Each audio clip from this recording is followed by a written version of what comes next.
Hey, what's going on, everybody? Just wanted to let you know at the time of recording this, April 22nd, it is my 30th birthday, and my first child, my son Jasper Fox, was born 3 days ago on April 19th. We are all doing pretty okay, pretty exhausted, but just wanted to give you the news as we head into this very special birthday extravaganza where I finally get to talk about my favorite song of all time, All the Small Things. Let's do it.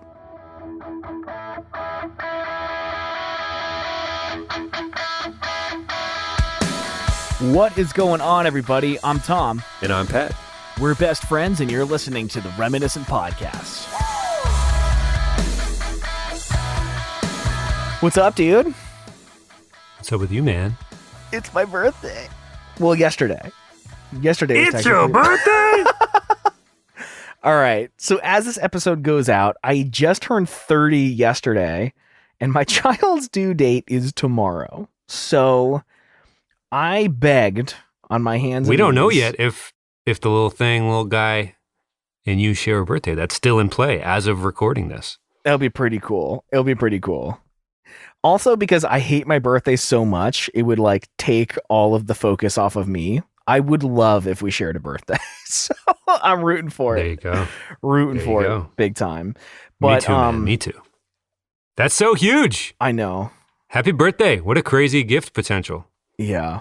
It's killing me that when I hear this, we'll know, but right now I don't. It's absolutely killing me. So we are, 11 days away from the due date. But longtime listeners of the show will know that in every draft, I sincerely pick an Enema of the State song every single time, legitimately forgetting that it's not on the table because it came out in 1999. We set these arbitrary rules that we're going to stick to 2000 to 2010, but my favorite album of all time, my favorite song of all time came out in 1999. So for my birthday, I begged on my hands and knees. Your 30th birthday. It's a big one. For the birthday present of please let me do in All the Small Things episode. This song means more to me than anything ever has. We're microdosing 90s month by doing one single Enema of the State episode. I don't think that's how that works. That's how the Twitter joke version of that works. That's for sure. Yeah, man. I mean, this show exists. I, as a human, exist because of this song. Like, I've told the story a million times, so I don't want to. Well, you might have to elaborate there because that makes it sound like your parents were like enjoying Blink at the time of times. Okay. So in 6th grade, I was into sports because that's what everyone else did. And I always felt like I just couldn't be as good as the other guys because I didn't quite care as much as the other guys. And Kara Barto, who is a listener of the show, she's one of our Patreon supporters, she left. You know, you have your CD binder story, the amazing Christmas gift that your sister gave you. Kara accidentally left a CD case in my sister's bedroom, and I just happened to be going through my sister's shit for some reason, and I was flipping through the CD case, and obviously the iconic artwork on Enema of the State. You know, I was in 6th grade. No, I might have been in 6th grade, and I saw a Playboy model, so I throw the CD in. I'm listening, and it just when All the Small Things came on, something just like snapped in my brain, and it was like, sports, anything other than learning how to play the drums and starting a band that sounds exactly like Blink-182. Like that moment, the first time I heard All the Small Things, it was just like everything about my life was going to be different from this moment forward. And I took drum lessons, changed schools, met you, started a pop punk band, have started several. I've played in like 3 or 4 at this point, and now we're hosting a show about pop punk, and it all stems back to the one singular moment of hearing All the Small Things for the first time. And I feel like I owe everything as I am as a person, everything about me, to hearing this song, to Kara for accidentally leaving her CD case at my house one day. Well, can I read you a quote from Tom DeLonge that will meet you at that level of excitement and make you maybe feel comforted? Let's do it. Once we recorded this song and heard it, it just gave us chills. We looked at each other and knew we had this little piece of magic. We knew that the thing was going to be a gigantic thing. I don't know how, but we just felt it right away, end quote. By this point, most of the tracks on Enema had been written. but DeLonge felt the album needed, quote, just one song that was really catchy and basic. Quote, again, I remember thinking the label's going to want a song for the radio, so here's one, said DeLonge. It was obvious from the beginning it would fit that format, end quote. I'm starting to, when there's all this lore about them just being like, fine, we'll write you the radio hit. Right. I'm starting to think less and less that it's out of spite and they're just good at writing catchy stuff. Like, I don't think they hated it or were like groaning. They were just like, yeah, I guess we should do a poppier one. So like, it's still interesting to me that like they had that in mind when writing all these hits that we now know and love. But I think it's less of like that they're doing it begrudgingly and more like, well, we're pretty aware that the label's going to want this anyway. So, but they do it so well every time. They just knock the ball out of the park. So it's like, what if they did an album where they were trying to write a radio hit for all of them? Like, would it just be too awful? Or maybe too much of a good thing is bad. But I've always been curious about that. But yeah, I'm kind of leaning like it's less out of spite and more just like they're just talented. Obviously, we love them. Yeah, it's crazy to like just be that good where you can knock this out last minute and just be like, oh, this is it. This is going to be the one that everyone's going to fucking love. And it's like so simple, so disgustingly catchy. I mean, it's my favorite song of all time. It's the best song ever written. I will hear no other arguments. It's your birthday. I don't think you should have to. There's no rebuttals. That goes for all of you snark artists on Twitter. This is a day of peace and loving and giving and forgiving for our boy Tom. He's 30. He's about to be a pop. So for today and today only, it's the unquestioned best song of all time. And it might be close. It makes a couple Rolling Stones lists of like stuff you need to hear. And there was like a book published, I don't know if it's 5 or 10 years ago, but it was like 1,000 songs to hear before you die. It's like up there with generally accepted to be like, as far as like music in the modern era, it's up there by like people who would like have thought about it. So, I mean, on this show, it's like, of course we think it rules, but people who think other things rule also accept it as like generally very nice. So, yeah. Yeah. I mean, it doesn't get better than this. Like it's so simple. The harmonies are beautiful. You got this little synth part in the back. If anyone follows, I think his name is Rick Beato on YouTube. He like breaks down songs and like analyzes every moving part of it. And he had this whole like beautiful thing about how like there's a twinge of like sadness in this song because of the way there's an organ part that's just like changing octaves from C to C.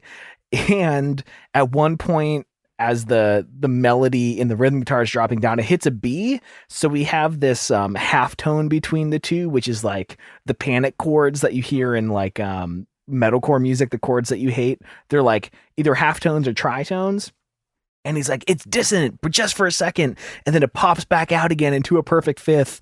And he just like goes off on these tiny details of the song. And it just like is so reinvigorating that this is without a doubt the best song ever written. I managed to find stems for this on the internet a couple weeks ago to like just hear the isolated guitar parts, the isolated vocals, the isolated bass. But I don't just want to go off about how much I love it because those are always the worst episodes. It's also the best music video possibly ever filmed, ever directed. And man, you're lucky that this is your birthday. You are saying some pretty hyperbolic shit. You're not disagreeing with me, are you, Pat? It's generally thought of to be very interesting. And we have a lot of fast facts to get to. Oh my God, yeah. But we're in no rush. It's the birthday boy up. I'm not here to squash the party, get rid of the fun. It won awards too. So I'm ready to explore these wild ass claims, but it's obviously it put them on the map, I might argue. Like they went from like Dude Ranchy to worldwide phenomenon. Right. Kind of, not overnight. Obviously that's a falsehood. Just in general. No, people generally work very hard. It's very rare that somebody is big overnight, but this definitely kind of popped off for him. I think at the height of TRL, more on that later, but something was ready to explode with 2000s pop punk and emo in terms of popularity. And I think the world was waiting for maybe someone to poke fun at like boy bands a little. And this might've been like the thing to do it, or at least poke fun at how silly and dramatic everything was being. And then really open a gateway for a different genre to be equally like, I don't know. It's kind of interesting, but yeah, no, I think sometimes things just happen at the right time. We reference Outliers on the show a lot. I don't know if Blink was like the band that was supposed to play this character in culture at this moment or something in this video kind of encapsulates all of that energy. I don't know. I know that there's like multiple like bad teeth jokes in it. I know there's another sitting on a toilet gag that we've talked about with Bowling for Soup before. So literal fart gas passing through a butthole, fart punk definitions. So if you listen to the show, it's like, where did they come up with fart punk? I don't even know if we did. B, it's because of actual farts, and this video has one of those bowel movements that we try to reference. I don't want to belabor the point too much. Do you want to just start sorting through the fast facts, or is there any more anecdotal stuff? I know if you listen to the show, you're aware of why we're here and why Tom likes it, everything. But I don't want to rush the process on the birthday sode. No, I mean, nothing else to say. I mean, I guess I just remember like my first drum lesson ever, like bringing in the CD to my drum instructor, Harry Honard. Still remember his name. He had a little soul patch. And him being like, all right, like, what do you want to do? And I was like, this song, this is all I care about. Teach me this song. And he's like, well, let's start with some rudiments. And it like broke my heart that I had to learn how to like play flams and paradiddles for like 6 months before he like notated the song out for me and taught me how to play it. Like literally all I wanted to do was play this fucking song. He had to make his money, man. Right. Oh yeah. Just so many good memories. More will come up. More memories will come up. I'm quite certain. Yeah. So the single was released January 18th, 2000. Whoa. I don't think that's true, Pat, because the album came out in 1999. Yeah, that's kind of interesting. When we do research for the show, the way things are released to radio and when albums were released, there's often actually someone come on the show and explain that to us. When release dates, why there's such a wide range online. Because I don't know if there's like a release to radio schedule that differs from when the album is released itself. Regardless, it charted worldwide pretty quickly. If you do a quick Google and search around, it didn't take long for this one to stick. It hit on Billboard's Modern Rock Tracks chart, peaking at number 2 on the UK singles chart, crossing over to pop radio and peaking at number 6 on the Billboard Hot 100. And kind of remains Blink's most successful single to date, at least according to the Wikipedia research we do for the show. What's interesting with that is I was too young to hear this on the radio. My mom exclusively listened to, was it Froggy 94? 0.7. Like the classics channel. 0.7. Yeah. So my mom listened to the oldies channel, and it wasn't until I was like 11 or 12 that she would even like let us put on Star 104, which was like the top 40 radio station. So I had never heard this song on the radio. Ever. So my perception was that I Miss You would have been their most popular song because I heard it every 30 minutes because I was like listening to the radio when that song came out. So it was interesting to hear that All the Small Things is still their most popular Apparently song. It's their only one to crack the top 40. What? Again, this is very light Wikipedia research. But, Okay. I mean, I believe it though. But man, it was on all the time. Anyways. Within top 20 in 10 other countries, gained greater significance due to its accompanying video. Is the narrative that, you know, if you look around real quick, that's kind of the direction we're getting pointed in. The video played a big part in it, I think, honestly, with TRA. We'll get to that, like I said. Selected by Rolling Stone as one of the top 100 greatest pop songs. In that book I mentioned earlier, 1001 songs you must hear before you die. But it was in there, so... That's out of a lot of songs. I'll take it. That's pretty good. There's 500 on the Labor Day Rock Classic Rock Countdown. So there's only 500 other worthy songs in the eyes of many aging boomer U.S. dads. So good. That's a good get for the boys in Blink. I'm just kidding. Obviously, I don't know. I just love the Labor Day 500 Classic Rock Countdown so much as like a thing that exists or maybe used to exist. I'm not sure if it still happens, but... You know, every year just turning the fuck up to Hell's Bells by AC/DC, like sign me up. I'm here for it. Every year, shameless, like LFG. Anyway, I just enjoy it, the concept. Similar to the way that like people who sleep on their back in a straight line amuses me. The classic 500 countdown on Labor Day amuses me to no end, but I also unironically enjoy it. Okay, so Tom had just bought his first home in San Diego. And he bought about $3,000 worth of foam padding to insulate his room, something that this Tom wants me to do for our podcast. DeLong, he wanted to write a track that had na-na-nas in it, as the story goes, because he was trying to do an homage to the Ramones. You know, punk roots. You know, we talk a lot on the show about how Green Day and whatever put quote unquote more palatable punk. I think Travis Barker always tweets in caps, popular punk. But yeah, they all looked up to the Ramones, you know, old school punk dudes. In an interview, he said, I put Na Na Na's in it because I couldn't think of any words, you know, which is like the most early career Blink interview answer ever. And it also kind of like helped lead to that one Guitar Hero, you know how that I have title screens while the game's loading and stuff? It's like, if you can't think of any words, Na Na Na is always unacceptable. I was like, I wonder if they're using the Blink thing for that, or if it's probably just a Ramones nod at that point. But anyway, kind of interesting. Early demos listed it as a, quote, Ramone-style song with an original working title of Baby Cake's Butter Muffin. So that was the attitude of the band. Thoughts on like demo track listings and things like that? Because sometimes they stick, sometimes they don't. If you listen to Jimmy Eat World's podcast, he has kind of veered away from even naming songs before they're done, because dumb ones can stick, I think is his point. So he just numbers them very like almost robotically, type A type behavior. Any thoughts on that? Yeah, we had a lot of working titles as The Good Fight that stuck around when they absolutely should not have. And it became hard to convince the guys that this is so stupid. So I guess I'm a big fan of not even having a working title, just calling it that song in D, which for a pop punk band is honestly probably all of them. But I think there was something recently. There was a video that surfaced of Blink-182 performing the year before Dude Ranch came out, and he was like, this next song's called Damn It, God Damn It, or something like, and it was just Damn It. But like it started off as something completely different. It's kind of fun to hear those things. I had never in my life heard, what was it? Baby Cake's Butter Muffin? Yeah, it's interesting, the band's attitude, because obviously they felt this was like a gushy radio hit.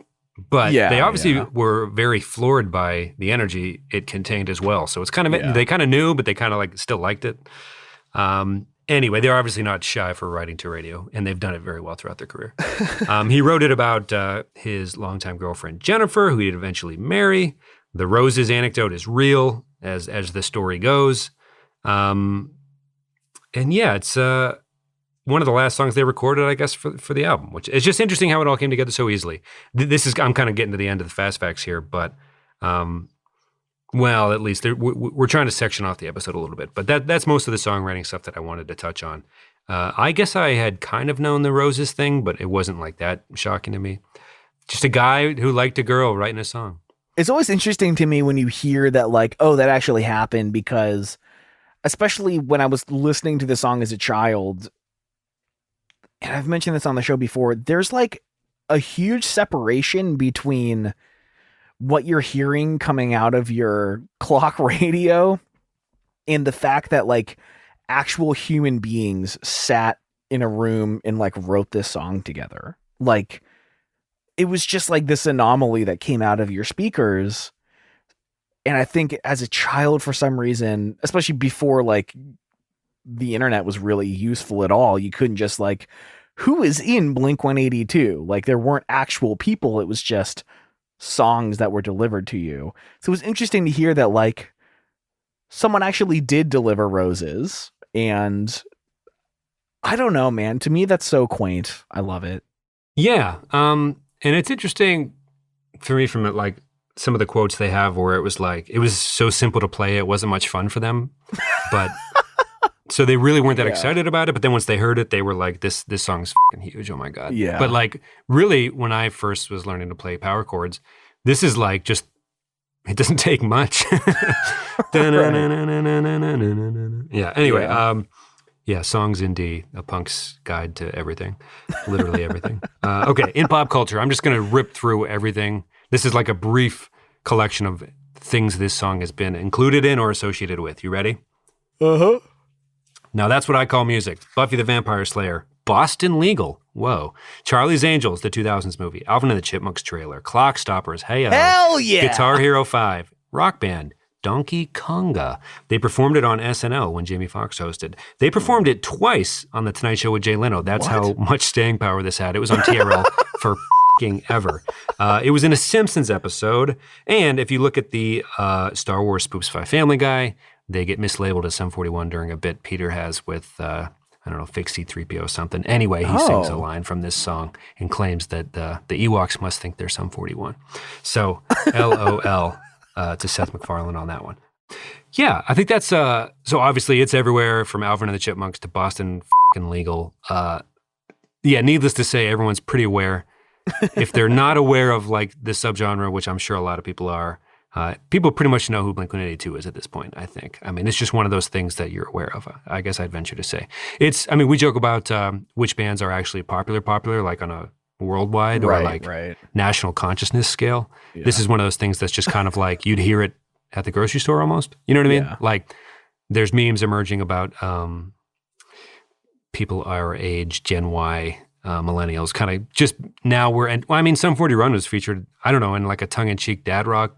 Now that's what I call music recently and everything like that. So yeah, it turns out we weren't the age we were back before all these years have passed. So that's kind of mind blown, you know what I mean? # deep. Anyway. I mean, it is interesting because like, especially us growing up when like you could join a My Chemical Romance subreddit or you can follow the topic of Taylor Swift on Twitter, you know, you can put yourself in these tiny little bubbles and it's just a selection bias where the only thing people talk about here is My Chemical Romance. So it gives you this false sense of like the entire world is talking about this thing.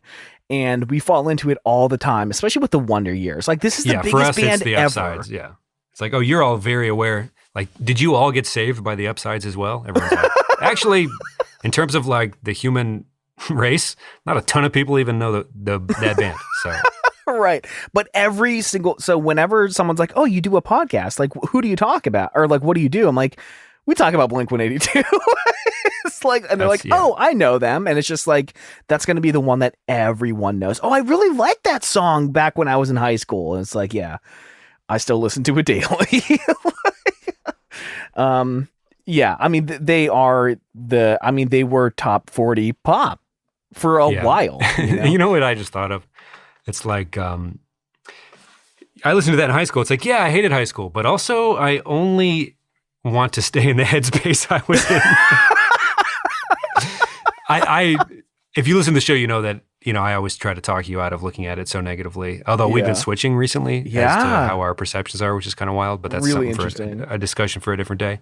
Yeah. But you always mention how negative it is. So it's interesting to me that of all the music you listen to on a day-to-day basis, it's mostly from that would remind you of that type of thing, which is interesting to me. So it's kind of like the double-edged. Is it a double-edged sword? Is it a catch-22? Or is it just, I don't know. New things are scary for people, human people. Let's get to the music video, shall we? Let's do it. Oh my God. Some quick notes about this before we go like scene by scene, because there's a lot of spoofs. Oh my God. Are you ready? Are you ready for some spoofs?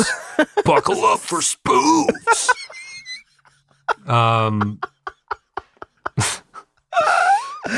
This became the most successful video from Enema the State. Constant airplay on MTV. That kept coming up if you kind of are looking around for some tidbits about this. Premiered September 1999 on MTV's Making the Video. Major success on TRL. It was retired after 65 days on the countdown. Shot on location. That makes it sound like people got tired of it almost. Shot on location that August, Van Nuys Airport and Santa Monica State Beach, which is a popular music video destination. More recently, One Direction is filmed there. Which is, so when that video came out in 2011, first of all, that song, What Makes You Beautiful or whatever, is a fucking certified banger. I wanted to cover that so badly. I legitimately love that song. But everyone was like losing their fucking minds that this whole music video is Blink-182 making fun of pop bands. And then 20 years later, a pop band films in that exact location. They might have even been in black and white in the One Direction video. It's like they punked them 20 years. Nothing matters, basically. Everything's so cyclical that it's almost like nothing matters. I really want to think that One Direction loves Blink-182 and they were paying homage. Yeah, there's a couple like Hanson videos and stuff. I'd like to look up a full list of people who might have used that particular beach to film music videos, because I think it's honestly pretty popular. But I didn't do the research for that.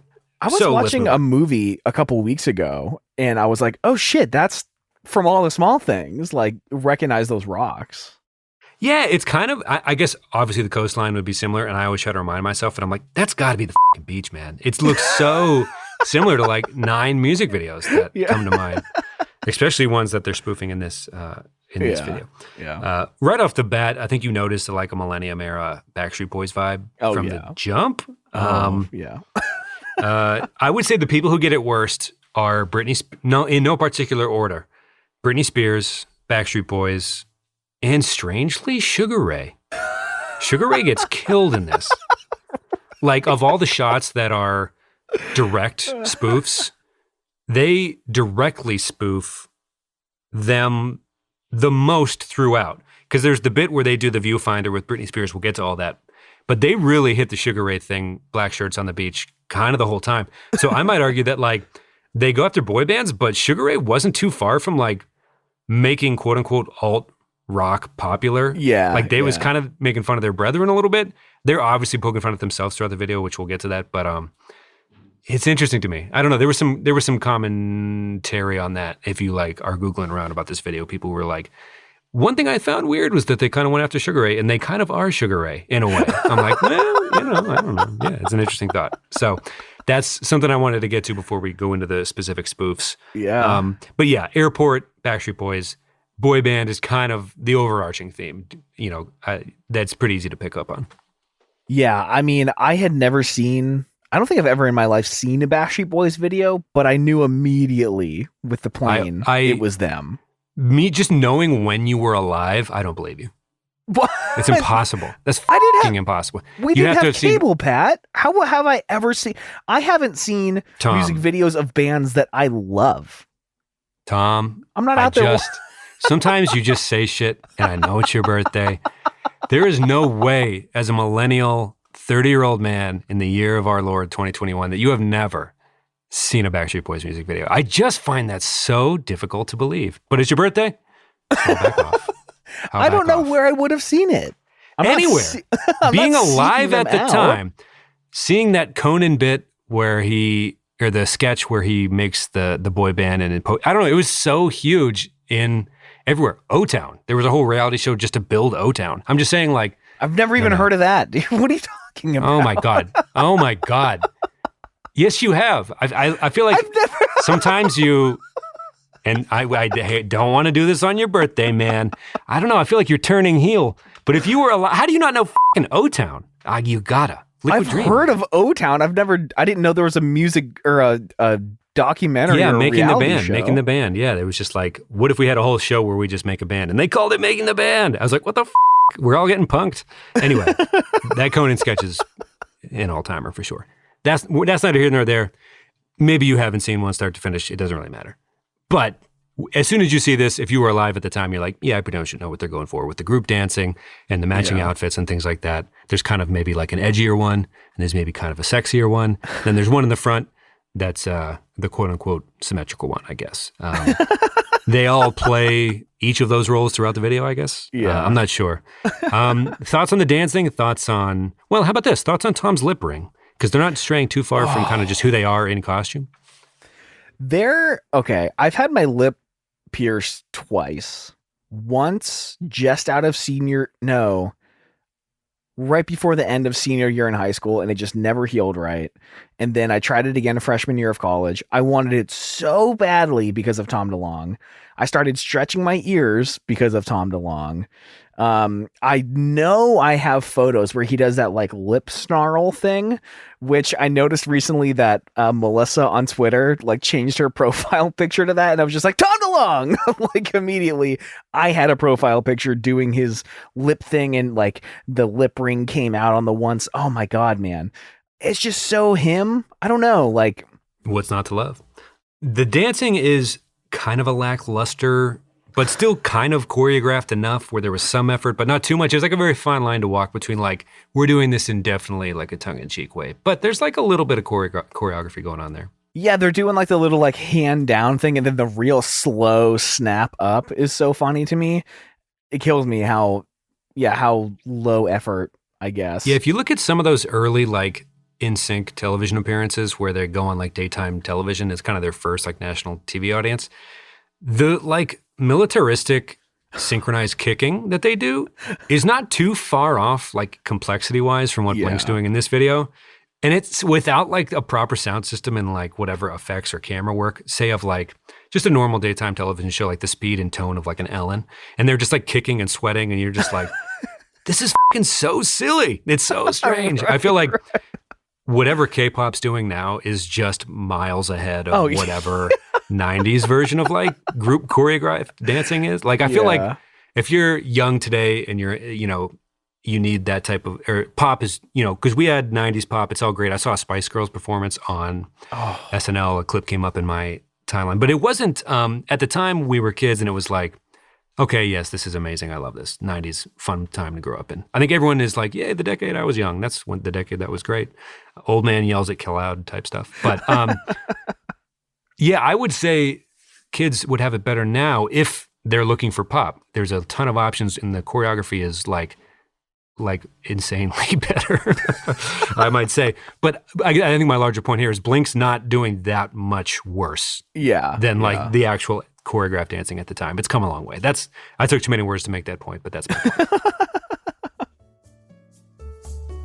All right, let me break in real quick here to thank our Patreon supporters, our top tier contributors, the Emo Elders. In this group, we have Andre Prevost, Johnny Leftwich, Jason Carey, Anonymous, Chris Lukey, JW Johnson, and Nathan Eshelman. Thank you to all of our Patreon supporters, everyone that supports the show. There's a lot going on in the Patreon right now as we are finally starting to trickle in the unveiling of the super secret project we've been working on for a while. It's still in the works, but our Patreon supporters are getting the first looks. If you'd like to check it out, you can go to patreon.com/reminiscent, find a tier that works for you. But either way, we're just happy that we're here, happy that you're listening. We hope you're enjoying yourselves. We love you all so much, and back to the episode. Yeah, the dance is great. They have a couple different outfits and a couple different spoofs when they're doing like the half-ass dances, which I mean, like, yeah, old man yelling at Cloud. I am always perplexed by TikTok dance challenges because it's like, is this dancing or are they just kind of like putting their hand there and lip syncing something? And like, I feel like this has a lot of that energy, just like kind of lazily snapping their fingers, and it's clear what they're going for, and they're purposefully doing a pretty bad job of it.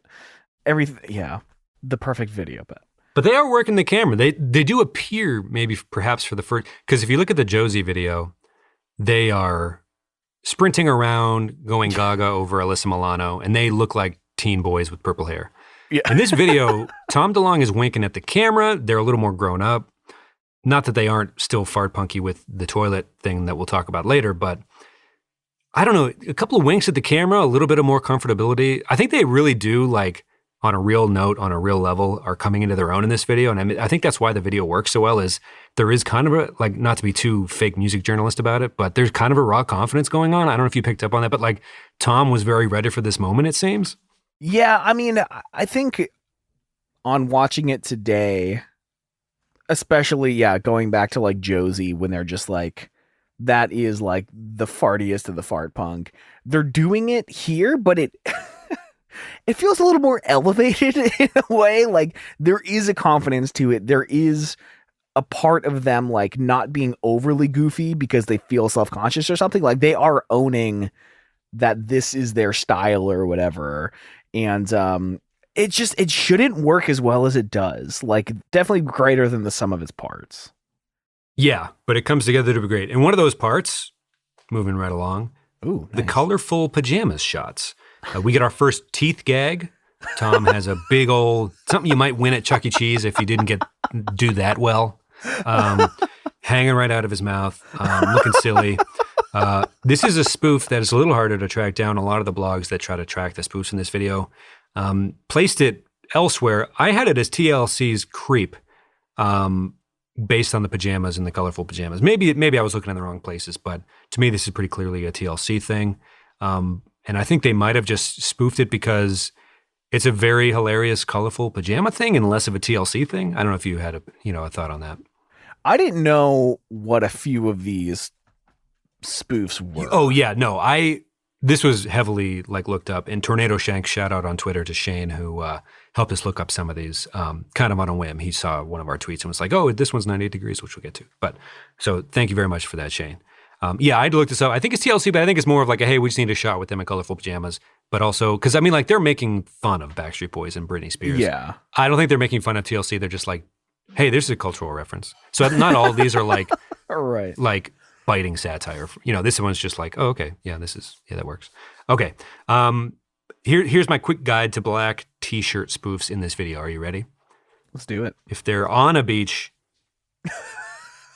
Sugar Ray, specifically Someday. If they're not on a beach, Ricky Martin, Vida Loca. I think that's my basic. If they're riffing, if there's a spoof in this video and they're wearing black t-shirts, not black Kevlar vests, mind you, t-shirts. Beach, Sugar Ray, not beach, Ricky Martin. That's my quick guide for everyone out there. I know it's pretty important stuff we're going over here. So just when you're out in the wild, you want to be mindful of your basic nature survival tips there. And that's one of those things. Beach, Sugar Ray, not beach, Ricky Martin. So pretty valuable stuff. Yeah, we get some the viewfinder stuff, looking at the beach from afar next, right? Yeah, before we go there, this is probably before Tom hurt his back. He's just like pigeon-toed, 1 foot's Billy Joel Armstrong back. It's just like his body is contorted in a way that is amazing for like a young fan of the band. He's just like, it's almost like a weird like Chuck Berry thing. Like, look at how I can still be playing despite my body moving in so many different directions and everything like that. Is kind of an homage in that sense. But he changed. Moody Tom era, he's very sensible guitar placement with kind of that, what is it, a big-bodied guitar? What are those called again? Kind of his hollow body, yeah. Yeah, I think it's a with the racing body. stripe. Yeah. Sure.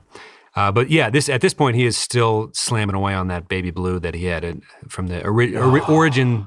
The origin story included this blue guitar from San Diego when he was still a skater punk. But I think he got a little too lanky to be, I don't know, center of gravity might have been off during puberty for skating to have continued. Hard to say. But yeah, this is before whatever major spinal injury would have come into play. But thoughts on the stance in general? I mean, he's real. That's what I'm saying. He's turned up to 11 in this, and it works, is basically the point I want to keep driving home. I can't believe that he managed to play anything on guitar like that, because there's been times where I'm like trying to play standing up in order to feel comfortable. I feel like a fucking 5th grade band dork, like with it like up to my chest trying to play. I don't know how he can get it. Like, it hurts. It's wild, man. And but he looks good. I mean, I remember local bands in Erie trying to play guitar like this. It's just, I feel like it took over the world. Everyone wanted to play all hunched over like that. Yeah, I feel like the new thing, there was an overcorrection where people were like, what if it's just in my actual armpit and I play it like Johnny Cash or something? I remember there was a lot of dudes that kind of did that after this. Be like, I wouldn't get to hurt my spine, and it's kind of like a statement, but in the other direction, closer to my top of my head. Okay. This next one, Viewfinder, Britney Spears, the video for Sometimes, not her biggest video, I don't think by any measure, but this one's pretty shot for shot. You want to walk us through? Is it called a viewfinder? I don't know. You put 25 cents in at like the top of a mountain, and except that like your parents don't let you use 25 cents for something so silly. They're just like, just look at the nature with your own eyes, you dingus. Right. Yeah, so he's looking through it and singing, like brushing his face up against it, and then he gives it a quick look and just starts tonguing it real hard. Yeah, which is, not what Britney Spears does in her video. So, there's some differences, and that's what we're trying to really come across with here. JK. Yeah. But in her video, she looks down and sees a cute boy. In this video, he looks down and sees what? Oh my God. Yeah. Mark running on the beach, and then it pans down to a little, what kind of dogs are those? Little Jack Russell Terrier. And Mark's having fun. They're kind of running, and then the dog bites Mark's ankle, and Mark looks exasperated as he falls, and the dog is just ripping Mark's pants off. Which again does not happen in the Britney Spears video, and there's a little bit of a difference. So it's not a direct reenactment per se. Mark is definitely the quote unquote the fool, I guess. Yeah. But I don't know if that was just part of his kind of quote unquote character in the band's early days. It's hard to really know, but he willing to put whitey tighties on in some of these shots and just dance kind of like Chris Pontius and Jackass, like a little party boy thing, kind of that energy. But for years I wasn't sure if that was him, but I mean that's just Mark dancing in whitey tighties, right? Like and dancing hard, like getting after it, yeah. But with like, I love how serious they look while doing all of this. It's just, I can't believe they managed to sell this performance this hard. Yeah, I'm glad they committed. So yeah, they're on the beach. Tom's laying in flowers. Another shot for shot. So this second chorus is pretty much female pop stars, Britney Spears being the first. The second is Christina Aguilera, Genie in a Bottle, a popular choice that year for those who did lip sync at Iroquois junior or middle school. They did made for pretty awkward performances. The lip sync was always either people just who come up with their own choreography. I remember Zach Byers did a really fantastic Bye Bye Bye. It might have been Bye Bye Bye. It was an NSYNC song, but he just absolutely killed. But then there was like three of the girls did Genie in a Bottle, and they were all just kind of like, there's a lot of Genie in a Bottle going on tonight, I think was the general sentiment in the audience. It's a bunch of 5th and 6th graders just like, I guess for context, our school was like stuck in the 1950s pretty much. They had Just Say No dances, and they had like signs Roll On Big Eye from like super back in the day, Biddy League basketball, which was like a 50s era like inter-school league. Anyway, it doesn't matter. But one of them was a lip sync where literally the competition was who could lip sync the best. And yeah, I don't think people from the beginning of that program envisioned 5th or 6th grade girls singing this particular Christina Aguilera song, especially 3 times in one evening. And I may be elaborating there, but the competition definitely took a turn. Anyway, for the Blink version, they're on the beach amongst the flowers, but they kind of just eat the flowers. And yeah, they're not. At this point, the wheels are starting to come off the video. Silliness is ensuing. Yeah. We get Tom running on the beach with half of his ass crack hanging out, red ball in his hands, which is kind of directly from the video. The Britney one, I think. Oh, okay. I mean, sans ass crack in the original, obviously. Yeah. See, there's another difference. There's a good out. Tom made it his own a little bit by showing some of his ass crack where Britney did not. So. And then we get kind of the iconic black shirt with those rocks to Santa Monica Beach, Mark in the middle, hands over Tom and Travis. And on the first date video I mentioned, we get this rare glimpse of Travis being goofy when he flips the double bird when the girl falls off her bike and grinds her headgear on the cement. This whole video, Travis is just chewing gum and looking directly into the camera lens. Yeah, I like how they let him just be the character of Travis kind of throughout. Yeah. And it makes it better. You think it would be like a bummer, but it's not. Like if there's 2 guys competing for attention, right? Travis is just being himself. Right. Just ultimately cool all the time. I would say so. In the middle here, Tom's on the beach alone for the Left Me Roses by the Stairs line. Probably the best part of the whole video. Oh my God. Do you mind walking me through it? Us through it, everyone. He's laying in the flowers at sunset, and he's in the khakis and the white shirt. We get a quick zoom in on everyone's favorite line, "Work sucks, I know," which we all screamed as 13-year-olds, never knowing truly how horrifying a 9-to-5 will become. And he gets he cracks a smile and "Work sucks, I know," and he's just missing a tooth for no reason. And it's so good. It's so good. And again, like full committing. It lands. Landed for us as teens anyway. And it was like the second, it wasn't even the first tooth joke. I know. In the video, but it works. You don't see it coming, and it just it just kills me. Yeah. I just am so tickled by that. It's so good. They parodied themselves running naked a little bit, so I guess the video for All the Small Things would have come. Or no, this is All the Small Things. What is that? I'm getting this mixed up in my head. There we go. Okay. Which I believe might have been the first single and the first video to come out. Well, I guess it would have had to have been, because it blew my mind that they wrote this as the radio hit and it wasn't the leading single. Anyways, yeah, a quick nod to that video. We get some making out with the viewfinder. And one of my favorite parts is the 98 Degrees spoof. Well, there's a wax thing. I don't know if that's a spoof, but Mark is having okay. a threesome, and a girl spills candle wax on his chest. And I don't think that's a thing. That's just like, I don't really know. But you have that tattoo. Well, okay, watching this video, I forgot that, like, I think it was my third tattoo. I got 182 degrees tattooed on my foot, and I forgot it was there for like a decade until the day before recording this episode. I really wanted to get it on my bicep, but I knew that was like very valuable real estate, so I put it on the side of my foot. And now the spot where I was going to get 182 degrees is the Dutch windmill, my little windmill, for this song. So it still took the spot, although I'm glad I didn't just get 182 degrees in my arm.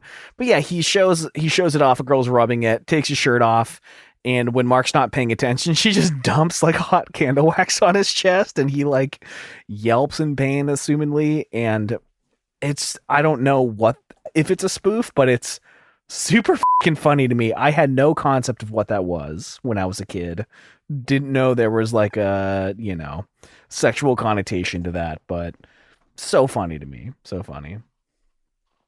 And then we get, Travis on the beach making out with who would become his wife, right? I actually have no idea. No, I think that was Travis's girlfriend. I didn't. Okay, I was unable to place this one, to be quite honest. Because Tornado Shanks had to help us out with this one. He said this was I Do Cherish You by 98 Degrees, a spoof of that. And I had trouble catching that one, to be honest. Let's see. Yeah, they ended up getting married. Or maybe she was married. Shayna Moakler is, I guess, maybe it was his wife at the time. I forget. So he got them in, and of course, just being so cool, rolling around on the beach, not having to be goofy, just getting the girls, because Travis is so cool. She's laughing as they're rolling towards the waves. They're eating flowers, and now Mark is being bathed in water, looking cool in a with a gold chain on, an undone white shirt, and he's just slow motion in this kind of downpour. And every time it kills me, it zooms out and it's like someone cleaning the tour bus, and he's just underneath their hose, just getting himself wet. Jesus Christ. Yeah. Fart punky for sure. Then you see the Tom on the toilet, similar to where I guess would have come before Jarrett Reddick on a toilet from Bowling for Soup's Girl the Bad Guys Want. But yeah, what's fart punk? That's fart punk. Right. At this point, they're playing out the video to the crowd at the airport, and Banana Guy is there. Yeah, I didn't see the rabbit, but Banana Guy's there. If you've seen the cover of the live album, things like that, and there's a few signs. Blink Me is one of them. Right. I want you that way, baby. With a guy that's just straight up naked, shirtless, and Travis, I'm pregnant, which is just like they're still kind of like building Travis's character, even though they're letting him not really do anything. It's just like Travis is a guy who fucks. That's pretty much his character. And yeah, and just the rest of the crowd going crazy still. And Travis, I'm pregnant. And one of my my favorite moments, the dog holding a plastic bone with the signed Mark, 2 exclamation points. It just zooms in on the dog in the crowd. Dude, like, how do you think of this stuff? It's so funny. Everything is most things are so subtle, and it's just and great. Others aren't super subtle. Right. Yeah. Women in the crowd screaming and crying, trying to get their hand out to the band. And they're waving them goodbye as they go into their private jet, and people are just so overtaken that they were even in their presence. And it's just, man, 2 minutes and 50 seconds of pure enjoyment. Nice little birthday treat. Couple of quick notes. Mark met Sky Everly on the set, his wife. Yeah. And I really like the little Easter egg in the Mark, Tom, and Travis show. It's Going Away to College, right? When it says, "You're so beautiful to me." And you're so beautiful, Sky Lee. Yeah. And he puts his, I don't know if they were married at that time.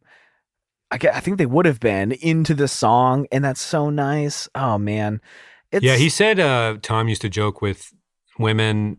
He'd go up to them and be like, "Hey, you want to go on a date with Mark?" And she said no, but now they're married. So they were just goofing on each other, just buds before all the drama. No, yeah, best video, 2000 Kerrang Awards, and best group video at the 2000 MTV Video Music Awards. and if I remember correctly, they won a ton of like Nickelodeon Kids Choice Awards for this as well, because they made a big deal about like, yeah, you might have your Grammys, but we have the Nickelodeon Kids Choice Awards. Wouldn't shock me. I'm sure they were favorites. Although, really, with all the toilet stuff, I mean, like, what did they expect? I don't know. Right. But right. I guess the point we're trying to make is this is a funny video. It's like I don't know if it's like biting satire or anything, but it's fucking funny. I don't know. It's funny. I just remember at skating parties there'd be the goth group, and one of the T-shirts would be like, "Boy bands suck," and I'd be like, "Mom, I don't get that shirt." She'd be like, "Those kids are not nice, honey." Like, just being young and silly, but yeah, it was like there was a big anti-pop movement that I think has kind of generally softened. I think everyone's just like, whatever. It's we're all like pop. Yeah, we're all humans. Yeah, exactly. Well, if it's a good song, it's probably popular. Well, what's punk. so funny to me is this whole video was them just taking a big giant piss on pop artists, and then this is a claim to be one of the best pop songs of the top pop songs of a fucking generation. Well, yeah, I mean, if they're pop, I mean, obviously they're not like what Britney and Backstreet Boys were doing at the time, but they were definitely closer to. I mean, if this is a pop song, then they were just like really like Friendly Fire on Sugar Ray there, because I'm not sure how different. I don't know. Anyway, looking back, anyway. Yeah. But yeah, they got it bad. Like with the just like in the someday. Just like they really ragged them on that one. Just hanging over each other in the t-shirts. It's the video of him on crack saying, "Did you just say sugar blank?" And just like going off on some paparazzi who said something not great. But he's like, yeah, he went on that podcast by those two younger comedians. Yeah, but still. And he's like, "I know how you feel because I've also been high on cocaine." And the lead singer just started laughing like after seeing the clip in response to the clip. Anyway, dude, did you just say sugar blank? Anyway, okay, I think hey, happy birthday, man. Thanks, man. Yeah, I know that's 90s month, but microdosed.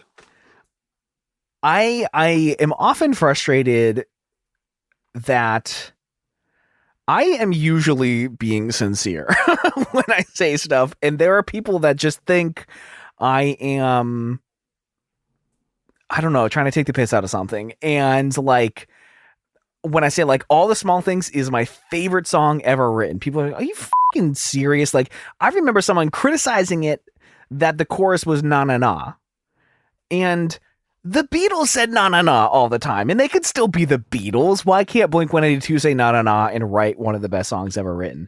But this song like chokes me up. I will listen to it on repeat for days at a time and just start sobbing because I don't know. It's like my soul is encapsulated in this song, and it's like the two of us have merged as one, and I just feel nothing but total and absolute joy when I hear this, even though it's super basic, really, whatever. It's a part of me, and I have always fantasized about doing a full like a cappella version of this song. I did the chorus. Maybe we'll end the show with it, me singing like 20 parts or whatever. Someday I will get a very well produced a cappella cover of this song finished.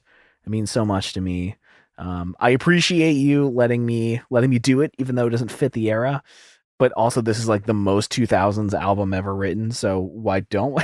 Well, it fits. I think we talked to people about like doing 1999 stuff and new metal stuff, and I think very adjacent, bleeding into other areas is no one's gonna be too upset. I don't think. I think we just didn't want our drafts and mixtape episodes going off the rails and like going from 1990 to 2020 and having like let's do 15 song, 20 song, 3-hour mixtape episode. It's just so. Right. I think we set up those rules just as like for the mixtape episodes, but yeah, no one's going to jail for doing an Enema of the State episode. Well, also, and you have to consider that probably not most, so many of the bands we talk about were directly inspired by this album, I would dare to say. So we've got to just. I don't know about that, dude. What? I'm just zagging. Hey, debate show. I don't think that. No, obviously. But yeah, I feel like I owe my life to hearing this song. Okay. When everyone kind of wonders like what happens to you when you die, right? I would love for anyone that plays video games, once you beat the game, sometimes they allow you to like retry different stages to like try to do something differently. Or once you get to the end of the map, you can like fast travel back to different points and kind of like redo it or something. When I die, what I want is it to turn into like a game where I can go to a specific moment and see the 1,000 other universes that exist if I took a different path. I recently read a book called The Midnight Library that I thought was going to tell a story like that. It ended up to be the most C- book I've ever read. But I am so curious how different my life would be if I wasn't snooping through my sister's room that day, if I didn't come across this CD case, if I wasn't enamored by the boobies on the artwork as just a whatever 12-year-old. I just think I would be a totally different person. Maybe I would have just tried to like play sports forever because I thought that's what a man does or something. Like, I'm very curious how different life would be without this song. It's an interesting thought experiment that keeps me up some nights. Take your best guess. Actually, we'll do that in the post show. My song of the week is Bedhead by Manchester Orchestra. I like Manchester Orchestra. I don't know if I love Bedhead, but I like it, and I'm intrigued, and I'm happy that they're still making music. I think I saw Manchester Orchestra open for Blink-182 in probably 2011. Yeah, I saw them in Cincinnati at one of their outdoor festivals, and they played a medley off of Everything to Nothing, and it was just so nasty and delightful, and I don't know, man, I was very in the fucking mood. It was right in the, like, it was a very sunny early day thing, so I was able to get, like, 2 bodies back from the gate and, like, really just get up there while they were doing it and see, like, the fingers on the frets, so you can kind of, like, because you have enjoyed an album for so long, and then you get to kind of get up close and see how they're, like, living it. I don't know. It was very nice. And it was cool because it's a short festival set, so they just mashed it all up into like this 10-minute medley and hit all the good parts of the album. I like somehow. Yeah. It was almost like it was like sometimes there's those live show moments where you're just like, oh, nice. This was for me. Thanks, guys. Nice. Yeah, it was great. It was really nice. But yeah, the new music, it's pretty good. I'm happy they're still doing it. Awesome. I've been exploring Cartel's discography a little more because I feel like I haven't given anything past Chroma a fair shake.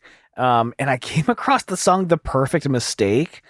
And this is, oh my God, Pat, how have I never listened to this song before? Cartel is so fucking good. And the song The Perfect Mistake is like a perfect embodiment of what, if you don't go full easy core, when pop punk tries to like dip their toes into that, it's this song, and it gets me so hyped. I was listening to it all day yesterday with Megan and just heard it for the first time yesterday and was like screaming every word by the end of the day. It's getting me going. So yeah, The Perfect Mistake by Cartel. Got to give them more love for sure. And we will. Yes. That's the whole show. From now on, our mission is to say sorry to Will. Right. All right, everybody. Thanks for being here. Tom, happy f***ing birthday.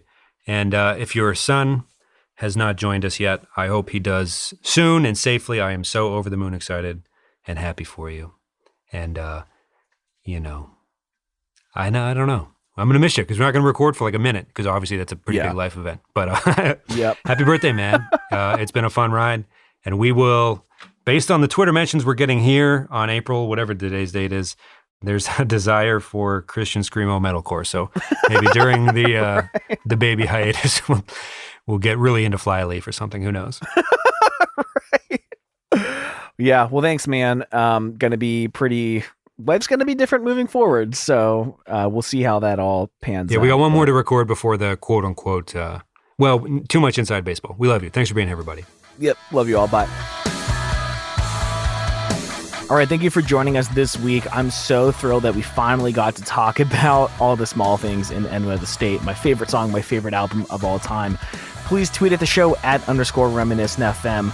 What is your favorite song in the entire universe, the one you will take with you to the grave? You can find the show notes for this episode at reminiscentpodcast.com. And again, you can find our Patreon at patreon.com/reminiscent. And hey, you know what? Stick around for another 40 seconds for a little bonus something. Thank you all so much for being here. We love you all so much. We'll talk to you next week. Bye, everyone.